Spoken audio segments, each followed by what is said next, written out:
Naadakkersuisutiulittaasuata mutiporupiigip ministeriunerullu Mette Frederiksen tusigassiortunik ullaarkatersortitinerminni erngrup lukinganik innaalligisiorfinnik sanaartornissarpillugu siunnerfeqaqatiginnertik atsioqatigisutigaat siunnerfeqaqatiginermut taamatut ааllaависсарпут тассаавоқ erngrup nukissiorfiisa nuumi аллилернеқарнissaanut аамалу аасианни қасигиангуанилу санааторнеқартуссап анигаасалерсорнеқарнissaanut ministeriunerup tikeraarneranit pisutsamminerussallutigiit mарлунгорнерме qanoroq isiginnaarluarasi nuumi erngrup nukinganik innaalligisiorfik allineqassaaq kiisalu aasianne qasianguanilu erngrup nukinganik innaalligisiorfiliortoqassalluni naadakkersuisutiulittaasuata mutiporupiigip ministeriunerullu Mette Frederiksen tusigassiortunik ullaarkatersortitinerminni erngrup nukinganik innaalligisiorfinnik sanaartornissarpillugu siunnerfeqaqatiginnertik atsioqatigisutigaat tamassi tikilluaritsi Naalakkersuusutiulittaasuat ministeriunerlu tusigassiortuni katersortitiniarlutik nalunaaqutaqqulinu tannerpingasut qaangilaaraa takkupput ullumikkut tusigassiortunut katersortitsinissatsinut tungaviit pingaarnerpaartaraat siunnerfeqaqatigiinermik isumaqatigisseqassammata naalakkersuusut danskillu naalakkersuisuit Naalakkersuusut nuumi aasianni qasigianguanilu erngrup nukinganik innaallagissiorfinnik sanaartornissamut aningaasanik 3,1 milliardi koruninik taarsigassarsisinnaalissapput Naalakkersuusut nuna tamalaani tanmakkimiit taperserneqarlutik atorsinnaapput imaluuni tanmakkimiit atorsinnaassаллутик siunnerfeqaqatigiinermut taamatut ааllaависсарпут тассаавоқ erngrup nukissiorfiisa nuumi аллилернеқарнissaanut аамалу аасианни қасигиангуанилу санааторнеқартуссап анигаасалерсорнеқарнissaanut танскит анигаасалерсуунissamу аттарторнissamут периарфиссамик аммааллутик таамаалилсинаалаккерсуисуллу акуннитсинни исумақатигиссеқарсинаагатта erngrup nukinganik innaalligissiorfiit pilersinneqarpata nunatsinniissi uutuumik aniatittinerit 2030mi minguinnerusumik siunissaqarneq 114.000 missaanik annikillisasoq ilaatigut oqaatigineqarpooq innuttaasulli aamma malugissagaat naalakkersuusut siulittaasuata neriorsuutigaa innuttaasut malugisassaapingaarnerpaa tassaawoq imminu pilersornerulerna ааllaавигалу аватаанингааниит исумаллуутеқарнеқ аамалу нукиссиутин атааартун атуилерниккут икумматиссами атуинеруп аппартиннерат ааllaавигисааник нунарсуармиоқатигиинут кисианнилу пингаарнертут иммитсиннууагут ааllaавигалута инериартортитсиннаанерпут таамаалиллталу аама эрнунукиссиорфииса нунатсинни инериартортиннерисигут нукиссиутинутаат маан писариақартиллуиннарнеқартут атаавартумил тунгавеқартут инериартортиннеқарсинаасаммата nunatsinni erngrup nukinganik innaalligissiorfinnik pingasуник sanaartornissamut siunnerfeqaqatigiillutik isumaqatigiinnerat tanmakkimut qanoq iluaqutaasanersoq ministeriuneq aperineqarami ima akivoq.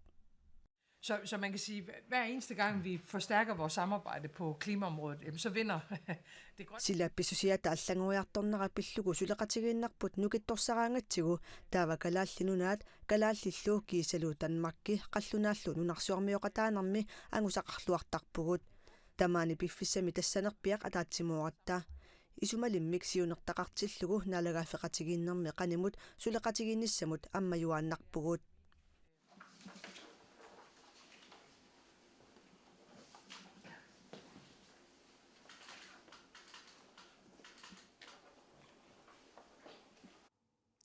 Keraallit erngrup nukinganik nukissiuteqarnermutitiniutai qanortaanskillit aniingaasaliiffiineqassanersut qulaajarneqarnissaat taanskit naalagaaffiata naalakkersuisullu isumaqatigisutigaat qulaajaanerlu 2022mi ukiaanerani naammassererneqassalluni aniingaasaqarnermut ministereqarfik aniingaasaqarnermul naalakkersuisuqarfik tamatuminga suliaqassallutik алларлуинармаана саассаагут ministeriunerup Mette Frederiksen meeraallutik misideraataasunut utoqqatserneqa katuami ullumi malunnartineqarmat soqutiineqarluarluni inunnik ulikkaavippoq minutsi ataaseq nipaalsimassasugut qinnuiorusuppas nuumi kulturup illorsuani malunnartitsinermi meeraallutik Danmarkimut aallartinneqarlutik misideraataasimasut Helena Thiesen aamma Christina Heinisen peqataapput meeraanerminni misideraataasimasunit maanna utoqqalisunit 16 toqornikuupput Narikkersuisut meeqaanerminni misileraataasimasut akornatsinniingitsut eqqaaniarlugit minutsimia taatsimi nipaalsisimatitivoq.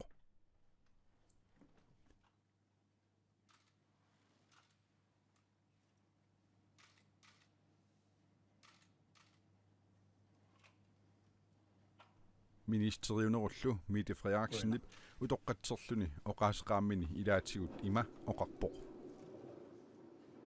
Det, som de 22 børn blev udsat for dengang, det var forkert.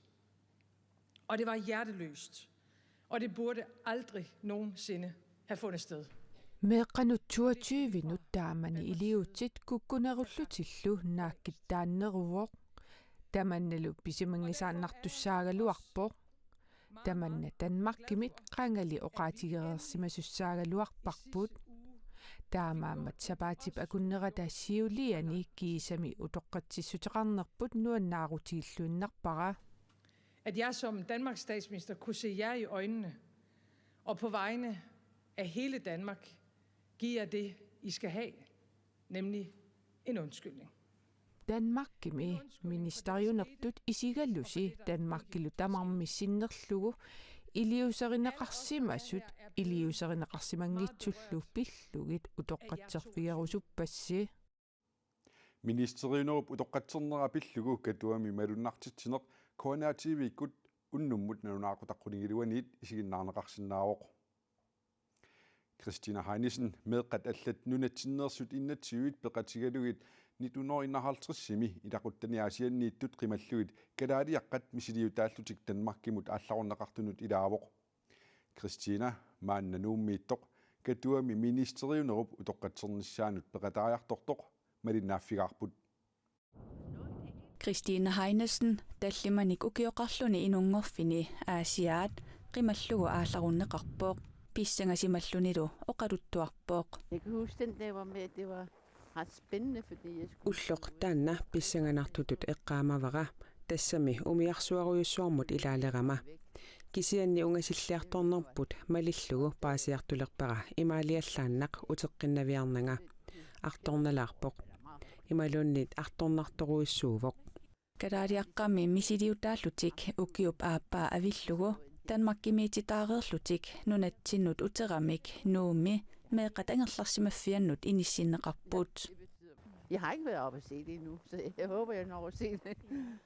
Suli alakkangilara neriuppungali piffissaqarfigissallugu kisiani tassa atuarunnaarnissama tungaanut taakkanippunga kingornalu qallunaani illumi kiffaalerlunga.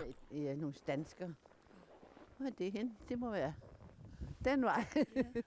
Sumippamaa ikanikkunarpoq taakkulu Danmarkilialermata ilagaakka kingornalu tappavaniiginnarpunga. Og så har jeg boet der lige siden. Christine Heinesen nunatsinut uterami kadaallisut oqalussinnaanginnini pissutigalugu qallunaat angerlarsimaffianni kiffaafigisani Danmarkilialermata ilagalugit nuuppoq. Aatsaallu inersimasungoreerluni inungorfini aasiaat tikeqqippaa. Jeg havde det sådan... det var ligesom jeg var rigtig hjemme, ikke?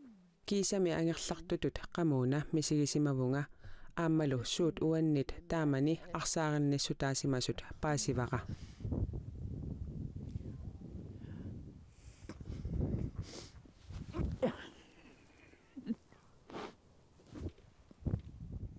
Christine Heinesen kadaariaqqat allat assigalugit misiliuttaalluni aallarunneqarsimanini aatsaat inersimasungoreerluni ilisimalerpaa.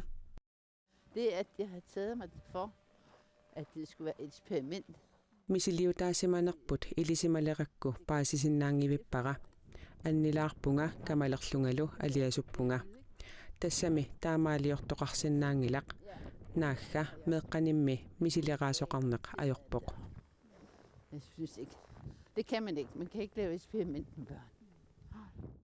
Meeqqat 22 misiliuttaasimasut sinneruttut arfiniliusut ministeriunermit sapaatip akunnerataasiuliani qanimut utoqqatserfiineqarput aningasanillu taarsiifiineqarlutik.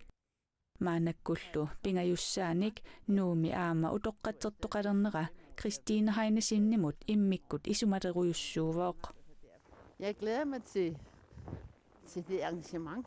Aaqqissuussamut qilanarpunga aamma pissanganaqaaq tassami nuumiinnerapillugu pisulli naammassinaqarneratut ippoq. Maani utoqqatsertoqarnera ilinnut isumaqarnerua. Ja, det betyder meget. Aap isumaqartoruussuuvoq kiisalu nuuk takoqqissinnaagakku tassami maangarnissannut pissutissaqarpunga aammami maangartarnera akuttoqaaq. Taamaattumik uanga oqaluttuarisaaninnut ilaasoq tamaani naggaserpara. At jeg som Danmarks statsminister kunne se jer i øjnene. Ministeriunerup Mette Frederiksen putoqqatsernera kiisalu naadakkersuisut siulittaasuata muttipi iigiidip katuami oqalugiarnera Christine Heinesinimut attortisimassutiineqartoq malunnarpooq maanilumi utoqqatserfiineqaqqinnertik nuannaarutigeqaa. Det var en stor dag. Ulloq pingaaruteqartoruussuuvoq aaqqissuussaq kusanartoruussuuvoq nuumminneralu uannut isumaleruissuulluni. Christina Heinesin nuumi utoqqatsertoqartussangortoq paasigamiuk ernerluni nuummut pilittisiniarsimalluni aamma oqaluttuarpoq. Ministeriuneq ullornaallugu nuummeeriarluni ualilluinnartoq ilullissanut aallarpoq tikeraarnermimi sinnera taavani pilersaaruteqarfigaa. Mette Frederiksen tikeraartitsunilu mutsiborg biigede ilullissanut unnummut nanunaaqutaq arfinumarlu qeqqatamissaani tikipput ministeriunermini siullermerluni ilulissaniippoq. Tikeraat ilullissanut tikimmata avannaata kommuniani borgmesteret Palle Jaremiassennip tikilluaqquai. Ministeriunerup ilulissannut tikeraarnermini ilaatiut kangiati illorsuat takuniassavaa ilulissat saani angalaarluni taavalu mittarfissaq aamma sisamangorpat angerlamut aallangilaataani takuniaaffigissallugu. Arnartuufiisinik ukiulik aasianni Frederik Lønges vejemi bussinik minnernik ippassaq ataasinngornermi aportinnermi kingorna ajunaarpoq kalaallit nunaanni politiit tusagassiutinut taama nalunaaruteqarput aportinnermi aquttuusoq mianersuaalliorluni toqutsisimasutut pasineqarpoq politiilli annerusumik paasissutisseeqqissinnaanatik tusagassiutinut nalunaarumminni allapput arnap tuufiisinik ukiullip ilaqutai kalerrinneqareersut kalaallit nunaanni politiit nalunaarutigaat. Angutit marluk nuup kangerluani umiatsiamik ajutaarnermut atasillugu politiinit pasineqartunut eqqartuussineq ippassaq aallartinneqarpoq. Angutit marluk 2020 hiulip ulluisanittanianni nalunaaqutaq 01:45 missaanni umiatsiaqqamik sukkasuuliamik haaltersknuppip missaanik sukkassuseqarlutik sikkumut apornerminni inatsinik arlalinnik uniaqqutitisimasutut pasineqarlutik unnerluutiineqarput ajutaarnerup kingunerisaanik arnaq inuusuttortoquvoq ilaasullusinneri arfinillit napparsimavimmut unitsinneqarlutik unnerluusisussaat taasup angutip umiatsiaqqamik ingerlatsisup ukiuni marlunni pineqaatissinneqarsimasunut inissiisarfammiittussangortinneqarnissaapiumasaraa taanna mianersualliornermi toqutsisutut kiisalut simimut innarliisutut ilaatigut unnerluutiineqarpoq aamma ingerlatissagaanni imigassartorsimanerup annerpaamik 0,5 promille miinnissaa takillinganik qaangiilluni aalakornermini 1,07 promilleqartoq unnerluutiineqarpoq eqqartuusiimisuliarmarsip ulluisasaassnianni aalaangiiffiineqassaaq. Nuummi illuqarpiup qeqqani COVID-19 misissiuisarpik matulerpoq naggataamik marsip ulluisa 31 ammassaaq taassuma kingorna coronavirussaqarnerlutik misissortittussat peqqinnissaqarpimmut saappiginnittalissaput nuummi tunillatssissimasut ikiligaluttuinnarneri pissutigalugit misissuisarpimmi suliaqartarneq annikillilerneqarpoq tamanna isumaqarpoq misissuisarpiup ammasarpigi marsimi ikinnerulertut taassumalu kingorna dronning Ingeriup napparsimmavissuani misissuisarneq ingerlanneqartalissaaq marsimi ammasarpigit allangortinneqarmata misissuisarpik ataasingornermi pingasungornermi aamma tallimangornermi ullaakkut nanunaaqutaq arpanerpingasuniit ualikkut pingasuttungaannut taamaallaat ammasalerpoq. Timlung villip ilulissanisaqqummersitsineraaqanorumi ippassarsammivarput oqaatigalugulu eqqumituliorluni assilisaa eqqartorneqarsimaqisut soqarsitsinermi kiguneqartut ерсеққиссаатигиссаварпут илуиссинеққумиитсулиани катерсугаасиумиаққутсисуп маасмитсилип соарсиннеқарнера авиннаата коммунианит сулеқатигинниарнэрмик унаммиллернартоқарнераник ааллаавеқарнеригааммата пинеқартулли намминерсоарситсинеқ оқаллисааққисоқ соарситаанерминут ааллаавиусораа проти Європи, якщо Україна не витримає. Ukrainimi presidentip Volodymyr Zelenskyy nunannut avannarlernut tassani Danmark ilangullugu nunannilu Baltikummimittunut Ukrainip Ruslandimut illersorniarneranut annertunerusumik ikioqqolluni kayumissaarivoq nunat qulit illersornissamut suleqatigiit Joint Expeditionary Force'imik taajortut Danmarkip ilaasortaaffigisaanut Ukraine presidentiata kayumissaarinermini sakkunik amerlanerusunik kissaateqarpoq Обсяг, який видає Ruslandimit tamatta saassussasatut inissisimavagut Ukrainilu akiussinnaajunnaarpat Euroopamut saassapput ikiornitsigut imminut ikioritsi ataatimiinnermi videokkut peqataaffigisamini Ukraine presidentiata nunatsiuttuinut taama kissaateqarpoq разом з Борисом сидить гітанас. Nalungilarsi sakkussatsuut pisariaqartinnerigut ilissinniimmi taperserserneqangikkut taajornissaqaaq quamasoqaangalu tapersersuinissinnut oqarusuppungalu suli pisariaqartitivugut tuluit nunaanni ministeriuneq Boris Johnson ataatimiinnermi qaaqqusisuuvoq Danmarkimiillu illersornissamut ministeri Morten Bødskov Danmarksinnerlugu peqataavoq qanorpiaq ikiuisoqarnissaanut nassujaasingikkaluarluni Danmarkki tapersersuinermut peqataasoq taassuma oqaatigaa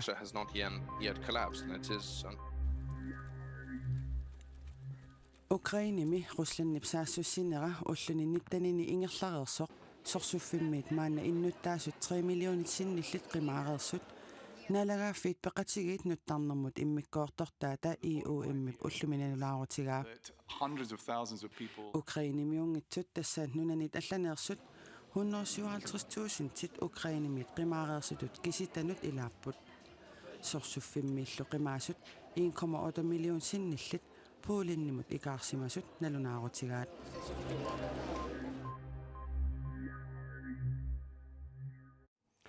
Ukrainimi pisunut tungasuniginnissaagut kalaallit roikorsiat Ukrainimi sorsunnermi eqqugaasunut aningaasinikkatersuiniarluni aallartisilерuttorpoq soorlu uaneqaqortumi roikorsip immikkoortortaani katersuiniaqataanissaq aamma piaarserneqaleruttorpoq Ukrainimi sorsuttoqarnerani inuppassuit eqqugaammata katersuiniarnissaq pingaruteqarluinnartuusoq roikorsip qaqortumi immikkoortortaqarfiani siulittaasoq oqarpoq roikorsipqaqortumi immikkoortortaqarfiata atornikuarniarfiaqanna pissutеqavissumik matoqqagaluarami ammaqqilappoq pisinarpitsinnigaan maanaku koanapequtsalu